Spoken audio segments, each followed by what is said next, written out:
This is 5 on your side at 4. Focused on you. It's a shame that it goes on the way it goes on because there's no way you should allow anybody to just carry a gun. Right now, police are still looking for the gunman who opened fire this weekend in downtown St. Louis, killing one person and injuring 5 others. Thanks for being here at 4. I'm Kay Quinn. We've been pressing police and local leaders all day long for new details. Right now, we're still waiting to learn the identity of the victim who died.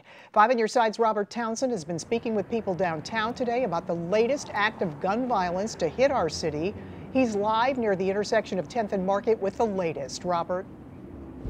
Hey, all day it's been a peaceful day here at City Garden. That's the good news. But the gunfire that rang out near the park is what so many people are still talking about this afternoon. Police tell us just after 2:30 Sunday morning, fights broke out first here among women. Investigators say within moments, men got involved and gunshots ripped across the air. A man in his mid-20s was shot and killed. 5 others, ranging from 18 years old to their mid-20s, were also shot. Now, police arrested a woman for assaulting an officer. Here's reaction from a longtime St. Louisan and a tourist visiting from Indiana. Everything nowadays in this new generation is solved by violence and guns, and that's not the solution to anything. We're thankful that you telling us to be aware. I think that awareness is the big key. We're going to be more vigilant. And right now, police still have not released the name of the man who was killed. They are asking anyone with information to call the St. Louis Police Department. And remember, if you call Crime Stoppers, you can remain anonymous, even possibly receive a reward. We're on top of this developing story. Live downtown, I'm Robert Townsend. 5 on your side. All right, thank you, Robert. Now, local leaders also weighing in on that shooting as many worry about citywide gun violence. We spoke with Mayor Tashora Jones about how she's working to prevent further tragedies.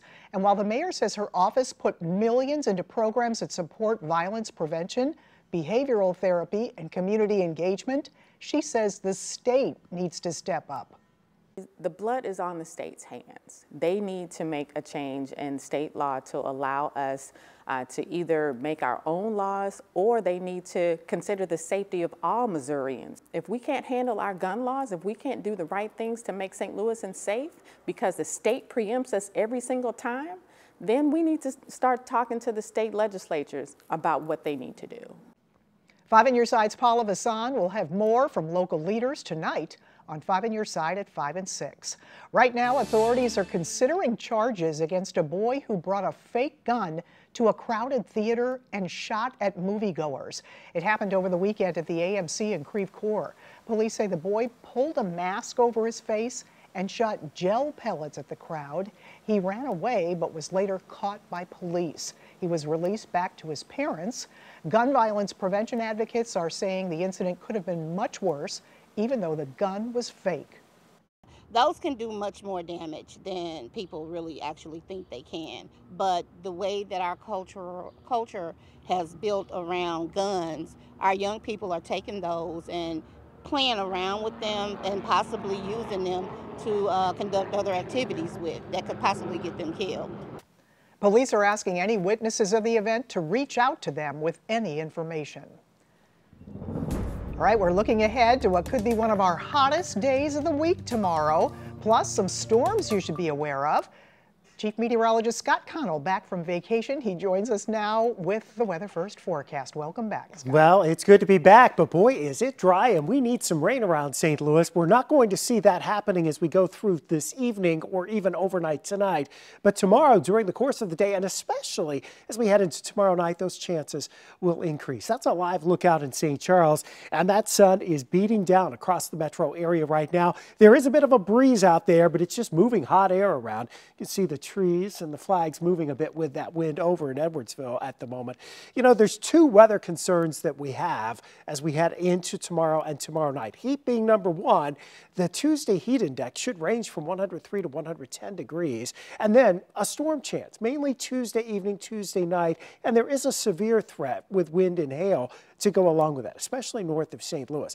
Right now, our temperatures have climbed into the mid-90s around St. Louis, and when you factor in the humidity, it feels like it's above 100 across most of the metro at this point. You're looking at that heat index from 105 to 110 from Salem back out towards Lake of the Ozarks and up towards Columbia. We'll see in a few minutes. We'll talk about the storm chances and time them out as we head into tomorrow night. That's it. All right, we'll see you then. Thank you, Scott. This latest surge of heat couldn't come at a worse time for about 10,000 water customers in the Fenton area. They're being told to boil their water for drinking and cooking due to a water main break. Missouri American Water says the water's okay to use for things like bathing or washing, but it must be boiled if you're using it for drinking or cooking. The boil advisory should be lifted by Wednesday morning. We'll keep you posted on any updates. A new library branch is opening in St. Louis County. You can visit the Clark family branch at the beginning of July. It marks the end of a 10-year project that focused on renovating all of the libraries in St. Louis County. Executive Director Kristen Sorth says the new library will have a number of new additions, including study rooms, an outdoor event space, gaming rooms, and separate sections just for kids. So in our old building, everything was brown, so you could not differentiate between children and teens and adults. So this is a space where kids know that it is for them. The library also features recording studios where you and your family can record your oral history, and a digitizing room to convert VHS tapes into digital files. To learn more about what the library will offer, visit our website, ksdk.com.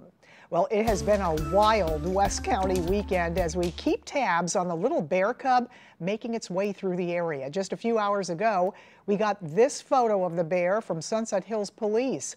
There were more than 20 sightings over the weekend. The cub worked its way from Chesterfield to Manchester and down to Fenton.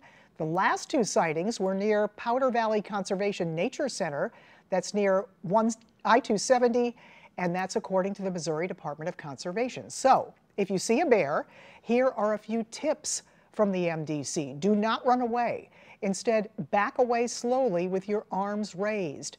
Speak in a low, calm voice that doesn't surprise the bear. And most importantly, do not approach, feed, or pet it. Even though they look cuddly, they can kill.